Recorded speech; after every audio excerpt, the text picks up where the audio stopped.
नमस्कार मित्रांनो, स्टार प्रवाह वाहिनीवरील एका मालिकेतून एक नाही तर तब्बल 2 कलाकारांची आता एक्झिट होत आहे। 2 कलाकारांनी या मालिकेतून प्रेक्षकांचा निरोप घेतला आहे। मित्रांनो, स्टार प्रवाह वाहिनीवर काहीच दिवसांपूर्वी कोण होतीस तू काय झालीस तू ही नवी मालिका सुरू झाली आहे।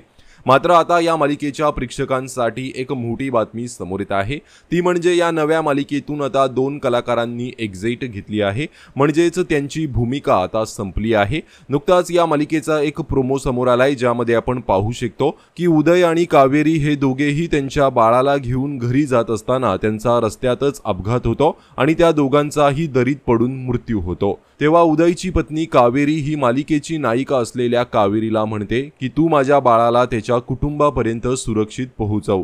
असाच काहीसा मालिकेचा हा प्रोमो आहे। त्यामुळेच आता या मालिकेतून कावेरी साकारत असलेली अभिनेत्री अमृता मालवदकर हिची भूमिका संपलेली आहे, तर तिच्या सोबत उदय साकारत असलेला अभिनेता अमित खेडेकर याचेही पात्र इथेच संपलेले आहे, कारण दोघांचाही मालिकेमध्ये मृत्यू दाखवण्यात आला आहे।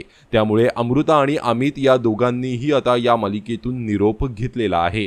तर कोण होतीस तू काय झालीस तू ही मालिका तुम्ही पाहता का आणि ही मालिका तुम्हाला आवडते का? कमेंट करून नक्की सांगा। धन्यवाद।